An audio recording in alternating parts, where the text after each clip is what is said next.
Oh, hi everyone, welcome back. As you can see from the title description below, this is not a video on beauty or skincare or any product review at all. I just thought that I'd like to document what I'm going through right now, and so I am making a video about it. But it's probably, I don't want it to sound very dramatic because it's not. I am cognizant of the fact that divorce and separation happen to a lot of people everywhere, and it's not a unique experience. But I just wanted to share my experience on how I am coping. I suppose it's more to do with how I'm coping with it. For family and friends, my immediate family are very aware of what went through, and I have a few close friends who are also aware of all the details of my divorce and separation. And at the moment, me and my ex are going through a divorce settlement or a financial agreement, because I see divorce as it's just a document to formalize everything, but I see more importance in the financial agreement rather than the divorce settlement or the divorce itself.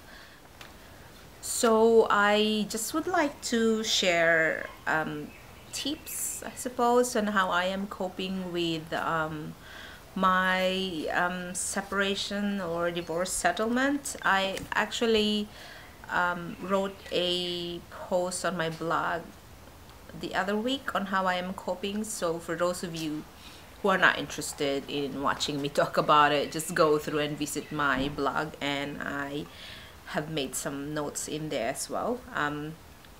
But for those of you who are not interested to read my blog at all and really wanted to find out how I'm going, I am, just would like to share my thoughts.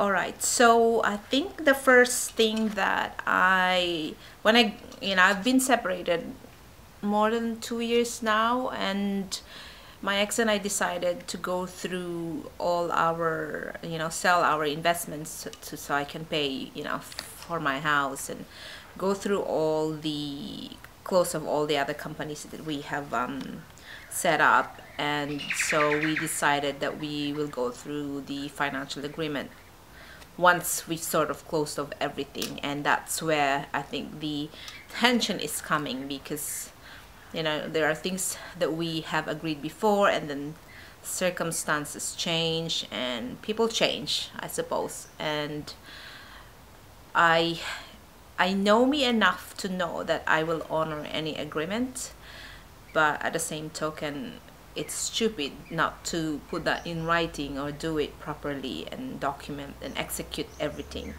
And I should know that because I am a lawyer, but at the same token, I do trust people, and I have that faith in people that they will honor what they say they will do.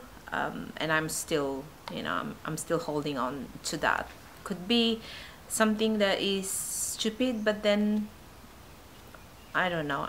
That's just how I deal with things, and it's prudent not to.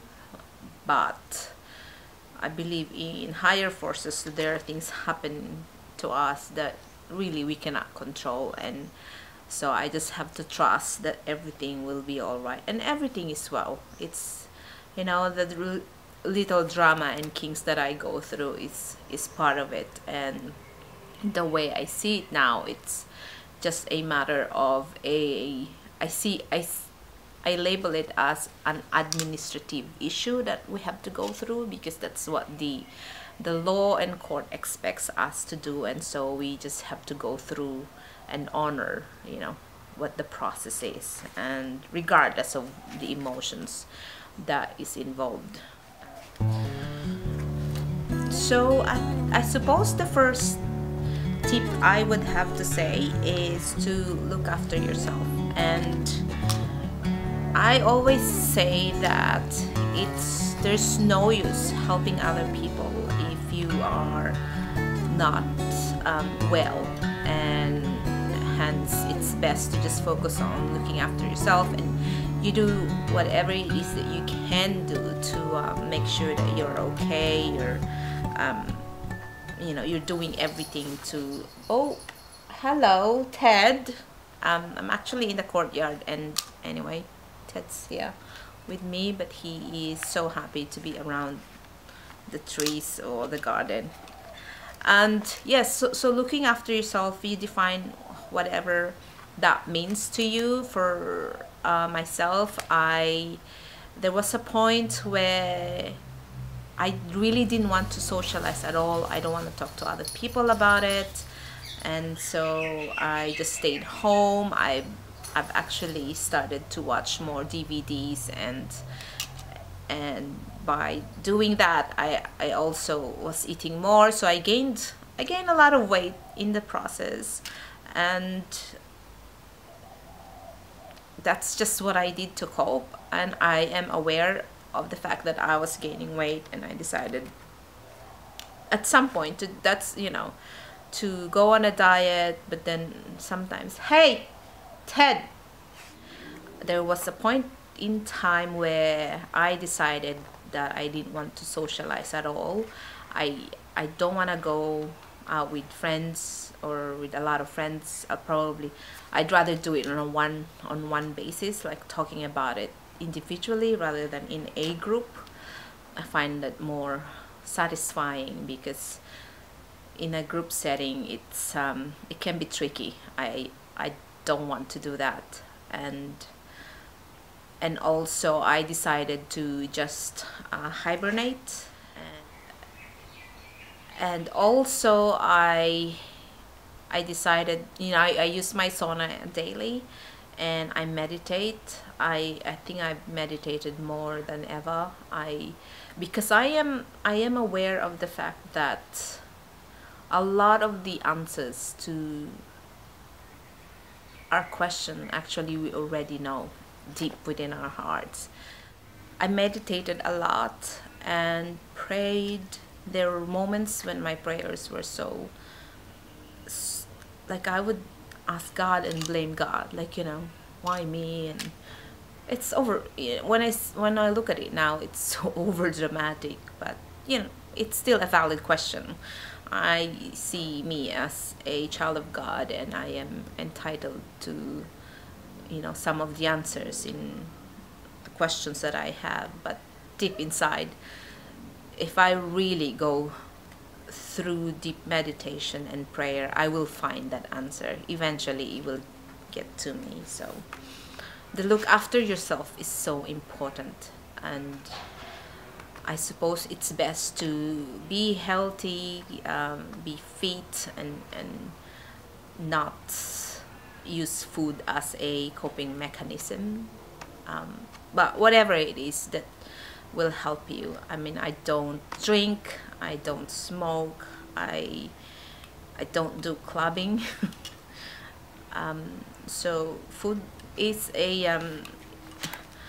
food's good way for me to cope. But I'm back on track now. I'm actually trying to be fit and healthy, because it's just good for my body, and I see that as if I consider the body as a temple, then I'll have to really look after it well. The second thing is surround yourself with supportive people. And this is very important too, because the opinion of your friends or people around you will have an effect on you. And even though you feel like you're strong enough to be able to deflect their opinions, subconsciously it can get to you. And so you pick the right people to be around, and you know who they are. You know your friends enough to know who to go to, and there are certain issues you can talk to them about, and they will be of help. There are issues that you don't talk to them about, because they're just going to crucify you. And this is where I have a few Filipino friends, and although I don't have a lot of those. And most Filipinos are very religious, and they are church goers, and they follow a lot of those traditions.